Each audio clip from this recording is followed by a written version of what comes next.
I would like to tell you about a mortifying encounter I recently had with a very well-known figure in video games. It's a better story if you don't know who it is until the end. I was hanging around the Ubisoft booth at E3 this year, waiting for a private demo of Transference, the game developed in collaboration with Elijah Wood and his film company SpectreVision. It's a thriller with a horror flavor that puts you inside computer-reconstructed memories, all glitchy and unstable, searching for a family that appears to have been swallowed by something sinister. The game has been designed for VR, though it's also playable without. It's very much an immersive storytelling experience. I was a little wary. VR still makes me feel a bit sick. But on the insistence of the demonstrator, I decided to try and brave it in an Oculus headset. The E3 demo starts off in a creepy apartment stairway, where bits of memory are missing. Black voids pull at the scenery.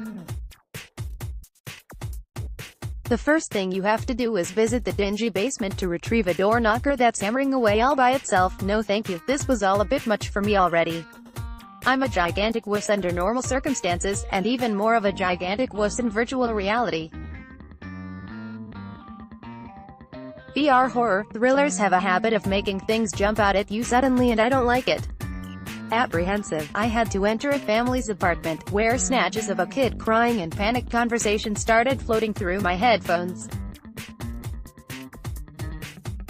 A light switch on the wall turned the place into a nightmare parallel version of itself, with scrawled childish writing and distressing drawings all over the walls. By this point I was frequently flicking my eyes downward toward the little gap between my Oculus headset and the floor. I was reminding myself that the real world was still there. When I get nervous, I get chatty.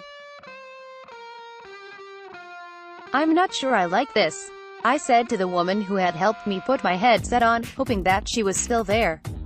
Do I want to go in the kitchen?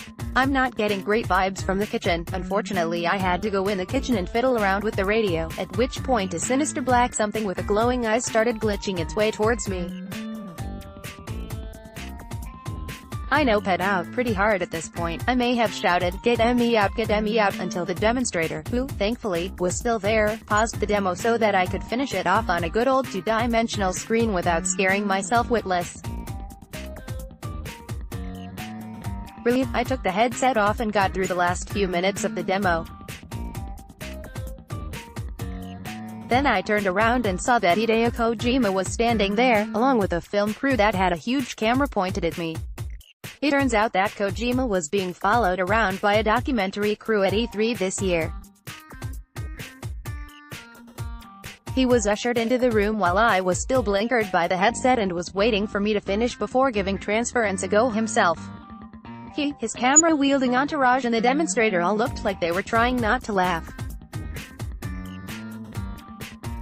I really hope they weren't there when I was freaking out about a door knocker. Let this be a lesson on the perils of playing in VR, when you can't actually see what's going on in the room around you. I look forward to my forthcoming Famous Blonde Coward from the Hideo Kojima documentary.